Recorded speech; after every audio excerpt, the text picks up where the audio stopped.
ഇന്നലത്തെ പ്രതിപക്ഷ നേതാവിന്റെ കണക്ക് ഓർമ്മിപ്പിച്ചത്. വെറും 30 സെക്കൻഡ് കൊണ്ട് അദ്ദേഹം എത്ര എളുപ്പത്തിലാണ് 300 വീട് വെച്ചു കൊടുത്തത്. 30 സെക്കൻഡ് അദ്ദേഹത്തിന് വേണ്ടി വന്നുള്ളൂ. എന്നിട്ട് പറഞ്ഞു കണക്കൊക്കെ ക്ലിയർ ആണ്. അതെങ്ങനെ കണക്ക് ക്ലിയർ ആവുന്നത്? ഒരു സന്തോഷ വാർത്ത നിങ്ങളുമായിട്ട് പങ്കുവെക്കാനാണ് ഇപ്പോ കാണുന്നത്. ലൈഫ് ഭവന പദ്ധതി ഒന്നാം LDF സർക്കാരിന്റെ കാലത്ത് ആരംഭിച്ചതാണ്. ആ ലൈഫ് ഭവന പദ്ധതി ഗംഭീരമായിട്ട് മുന്നോട്ട് പോവുകയാണ്. ഞങ്ങള് പലതവണ പറഞ്ഞിരുന്നു ഇന്ത്യയിൽ സമാനതകളില്ലാത്ത ഒരു ഭവന പദ്ധതിയാണിത് എന്നത്. ഇപ്പോ കഴിഞ്ഞ ദിവസം നീതി ആയോഗ് ഭവന നിർമ്മാണ പദ്ധതികളിൽ രാജ്യത്തെ ബെസ്റ്റ് പ്രാക്ടീസുകളിൽ ഒന്നായിട്ട് ലൈഫ് ഭവന പദ്ധതിയെ അംഗീകരിച്ചിരിക്കുകയാണ്. ചില ദേശീയ മാധ്യമങ്ങൾ അത് സംബന്ധിച്ച വാർത്ത കൊടുത്തിരുന്നു. നിങ്ങളുടെ ശ്രദ്ധയിൽ വരാത്തത് കൊണ്ടായിരിക്കും എന്ന് ഞാൻ വിചാരിക്കുന്നു. അപ്പൊ ഇന്ത്യയിലെ അഫോർഡബിൾ ഹൗസിംഗ് രംഗത്തെ ഒരു ബെസ്റ്റ് പ്രാക്ടീസ് ആയിട്ട് ലൈഫ് അംഗീകരിക്കപ്പെട്ടിരിക്കുകയാണ്. നീതി ആയോഗാണ് അത് തെരഞ്ഞെടുത്തിട്ടുള്ളത്.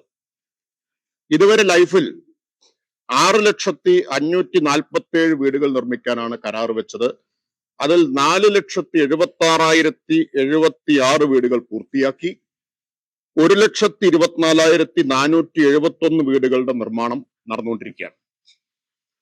ഫെബ്രുവരിയിൽ ലൈഫ് ഭവന പദ്ധതിയിൽ 5 ലക്ഷം വീടുകൾ പൂർത്തീകരിക്കുക എന്ന നാഴികക്കല്ല് പിന്നിടും. അത് വിപുലമായി തന്നെ സംസ്ഥാനത്ത് ആഘോഷിക്കുകയും ചെയ്യും. 5 ലക്ഷം വീട് പൂർത്തീകരിക്കുക എന്നത് ഒരു സംസ്ഥാനത്ത് 5 ലക്ഷം വീടുകൾ പൂർത്തിയാക്കുക എന്നത് ചരിത്രത്തിൽ ഇതുവരെ ഉണ്ടായിട്ടില്ലാത്തതാണ്. മാത്രമല്ല ഇന്ത്യയിൽ ഏറ്റവും ഉയർന്ന തുക ലൈഫിലാണ് കൊടുക്കുന്നത്. അതുകൊണ്ടുകൂടിയാണ് നീതി ആയോഗ് ഇതിനെ ബെസ്റ്റ് പ്രാക്ടീസ് ആയിട്ട് തിരഞ്ഞെടുത്തത്. 4 ലക്ഷം രൂപ കൊടുക്കുന്നത്. പട്ടികവർഗ സങ്കേതങ്ങളിൽ 6 ലക്ഷം രൂപയാണ് കൊടുക്കുന്നത്. ഈ ലൈഫ് ഭവന പദ്ധതി നീതി ആയോഗ് ബെസ്റ്റ് പ്രാക്ടീസായി തിരഞ്ഞെടുക്കപ്പെട്ട അതേ സമയത്ത് തന്നെ ഇപ്പൊ പറയാൻ ഞാൻ ആഗ്രഹിക്കുന്നു, ഫെബ്രുവരിയിൽ 5 ലക്ഷം വീടുകൾ എന്ന സ്വപ്ന നേട്ടം നാം കൈവരിക്കും. ആകെ കരാർ വെച്ചത് 6,547,000 വീടുകളാണ്. ഇത് ബഹുമാനപ്പെട്ട പ്രതിപക്ഷ നേതാവ് വയനാട്ടിലെ കോൺഗ്രസിന്റെ വീടിന്റെ കണക്ക് പറഞ്ഞ പോലെയല്ല, കൃത്യം കണക്കാണ്.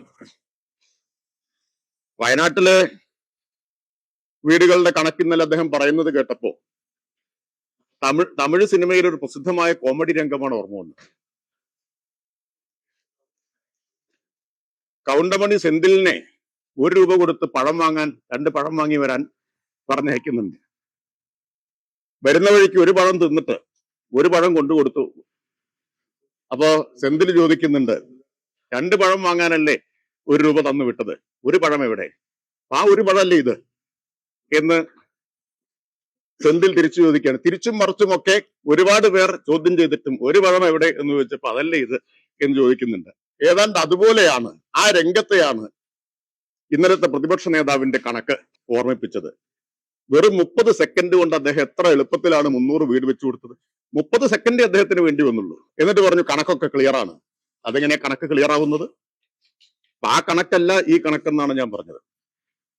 ഈ ലൈഫ് മിഷനാണ് ഞങ്ങൾ അധികാരത്തിൽ വന്നാൽ പൂട്ടും എന്ന UDF കൺവീനറായിരുന്ന MM ഹസൻ കഴിഞ്ഞ തെരഞ്ഞെടുപ്പ് കാലത്ത് പ്രഖ്യാപിച്ചത്.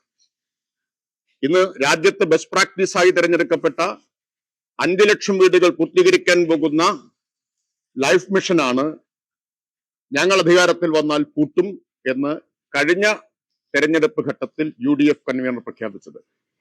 ഞാൻ അവരോട് ചോദിക്കാൻ ആഗ്രഹിക്കുന്നു, ഇനിയും നിങ്ങൾക്കത് പറയാനുള്ള ധൈര്യമുണ്ടോ? ഈ ലൈഫ് മിഷൻ പൂട്ടും എന്ന് പറയാനുള്ള ധൈര്യമുണ്ടോ? അത് പറഞ്ഞുകൊണ്ട് കൂടിയാണല്ലോ കഴിഞ്ഞ തവണ ജനം അവരെ അടുപ്പിക്കാതിരുന്നത്. അപ്പോ ഇതാണ് 2 മുന്നണികളും തമ്മിലുള്ള വ്യത്യാസം, 2 നയങ്ങൾ തമ്മിലുള്ള വ്യത്യാസം. അതാണ് LDF ഗവൺമെന്റ് പറഞ്ഞത് ചെയ്യുന്നു, UDF ഒരു ഉത്തരവാദിത്വവുമില്ലാതെ പറഞ്ഞതിൽ നിന്ന് പിന്നാക്കം പോകുന്നു. ഇപ്പൊ എന്തെല്ലാം വാദങ്ങളാണ് വന്നത്. പ്രതിപക്ഷ നേതാവ് പറഞ്ഞു കണക്കൊക്കെ ക്ലിയർ ആണ്, 30 സെക്കൻഡേ അദ്ദേഹത്തിന് വേണ്ടി വന്നുള്ളൂ. എന്നാൽ KPCC പ്രസിഡന്റ് പറയുന്നത് ഒരു കട്ട് ഓഫ് ഡേറ്റും ഇല്ല വീടിന്, തെരഞ്ഞെടുപ്പിനെ കട്ട് ഓഫ് ഡേറ്റ്. അപ്പൊ തെരഞ്ഞെടുപ്പ് മാത്രമാണ് അവരുടെ ലക്ഷ്യം എന്നാണ് അത് വ്യക്തമാക്കുന്നത്. കട്ട് ഓഫ് ഡേറ്റ് ഇല്ല. എത്ര ഞെട്ടിപ്പിക്കുന്ന തരത്തിലുള്ള കയ്യൊഴിയലാണ് അദ്ദേഹം നടത്തുന്നത്. വേറൊരു KPCCയുടെ വർക്കിംഗ് പ്രസിഡന്റ് പറഞ്ഞത് സർക്കാർ ഭൂമി നൽകാത്തത് കൊണ്ടാണ്. അപ്പൊ റവന്യൂ മന്ത്രി ചോദിച്ചു, നിങ്ങൾ ഭൂമിക്ക് കത്ത് നൽകിയത് എവിടെ? പിന്നെ അതിനെക്കുറിച്ച് മിണ്ടാട്ടമില്ല. പിരിച്ച പണം എവിടെ? അതിന് മിണ്ടാട്ടമില്ല. പിരിച്ച പണം എന്ത് ചെയ്തു എന്ന് ചോദിച്ചിട്ട് അവർക്ക് മറുപടിയില്ല. അപ്പൊ കഴിഞ്ഞ 1.5 കൊല്ലം കൊണ്ട് പ്രഖ്യാപിച്ചൊരു 100 വീട് പോലും ഉണ്ടാക്കാൻ കഴിയാത്തവരാണ് 100 സീറ്റ് ഞങ്ങൾക്ക് തരൂ എന്ന് പറയുന്നത്. എന്തായിരിക്കും കഥ?